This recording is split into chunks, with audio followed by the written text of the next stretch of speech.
Okay, so let me give you another examples. Okay, in finding the domain of a rational function, again, our focus is on the denominator. Our denominator here is x squared plus 2. So I'm going to write x squared plus 2 should not be equal to 0. Okay? And then solve it just like solving for the value of x. Subtract 2 on both sides, cancel that. So x squared equals negative 2. Get rid of that square or exponent by squaring both sides. So x equals square root of negative 2. Now since, listen to this, we have here, what kind of number is this? It's an imaginary number. Imaginary number, okay? And we cannot locate that in the number line. So here's our number line. Okay.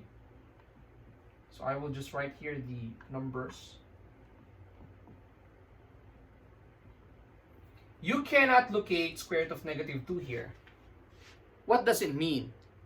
It simply means that since this is imaginary and we cannot locate that in the number line, our domain are all the numbers from negative infinity to positive infinity. Is 0. Can we replace x by 0? Definitely. Because if we will replace this x by 0, this will be equal to 0 squared, and that's 0 plus 2, that's equal to 2. And that will make the denominator 2, and that's not equal to 0. So the domain of this is from negative infinity to positive infinity. That's our answer. All of the numbers. Okay? Let me give you a relative example of number 3.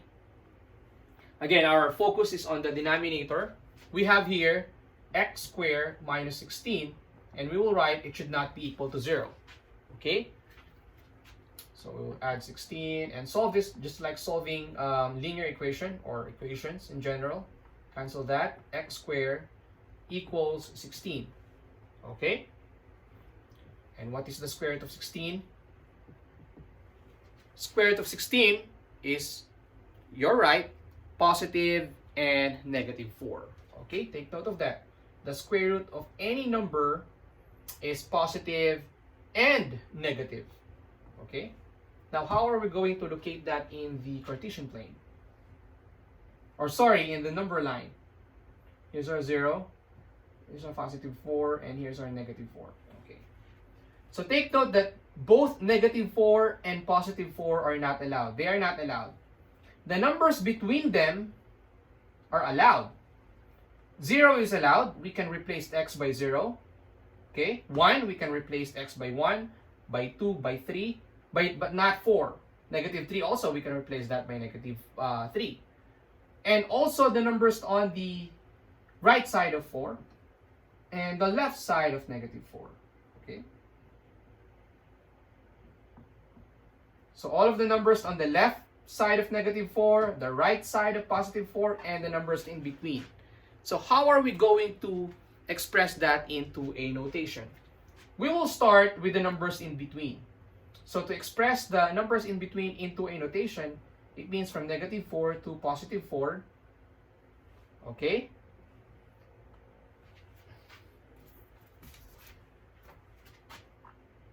Negative 4 to positive 4. It means, again, this means from negative 4 to positive 4. Okay? Union of that, positive 4 to what? Positive infinity. You're right. And then the union of negative 4 to negative infinity.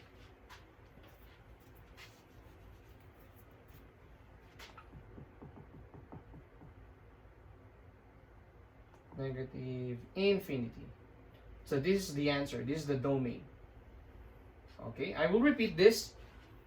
So what we will do is we will write this. X squared minus 16 should not be equal to 0. Add 16 on both sides. So what we're doing here is like we're solving for x. So in solving this, we add 16. X squared equals 16. So we need to get rid of that exponent 2 by squaring both sides. X equals positive and negative 4. So meaning positive 4 and negative 4 are not included in the domain. So to give you a further understanding about that, I draw this one. The number line, 0 is included. All the numbers in between -4 and 4 are included, but not -4 and 4. All the numbers on the right side of 4 are included in the domain, and also all the numbers on the left side of -4.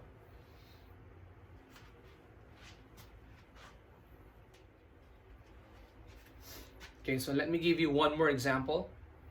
We have x plus 1 over x squared minus 3x minus 4. Okay, again, our objective is to find out those numbers that will make the denominator equal to 0, and those numbers will not be part of the domain. Okay, so we will write x squared minus 3x minus 4t should not be equal to 0. Okay, so here we're solving this like solving a quadratic equation. So I solve this using, like, I call it factoring by inspection. So this is how we do it. Here's how we do it. Okay, factors of x squared are definitely x and x. We're only using this if the numerical coefficient of x squared is 1. Okay, this 1x squared. So this can be solved by factoring using inspection. Okay, this is 40. Okay, that's -40. Now, what are the numbers or factors of 40 that will give us a sum of -3? Okay? Factors of 40 that will give us a sum of -3. Why -3? That's our second term. Okay? Factors of 40, -40, that will give us a sum of -3. Okay? So what are those? Let's say 8 and 5. Since this is negative, one of these two should be negative. Okay, and I will make 8 negative simply because this is negative. Okay, the larger number should be negative because the answer here is negative. What if this is positive? Okay, what if this is positive? Then the larger number should be positive. So the sign of the larger number, okay, take note of this, the sign of the larger number depends on the sign of the second term. So since the larger number is negative, since the middle term is negative, therefore the larger number is negative. So -8 plus 5, that will give us -3. And -8 times 5, that will give us -40. So those are our factors, -8 and +5. And then we will separate those two. X plus 5 should not be equal to 0. So x should not be equal to -5. Here we have x minus 8 should not be equal to 0. We add 8, we add 8. So x should not be equal to +8. Okay. And then we will write that in two notations. Okay. So negative should be on the left side and +8 should be on the right side. Okay. So we will start with -5. So I think I need to write this so that you will know the location of those points or numbers. So here's -8, -5, and this is +8, and here is 0. So meaning -5 and +8 are not allowed, but the numbers in between and the left side of -5 and right side of +8 are allowed. Okay? So we will start with -5 to +8.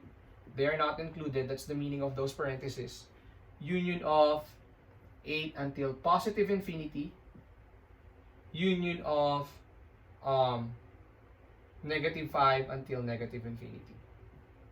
So you will be having this kind of notation if there are two numbers that are not allowed. And what are those two numbers here?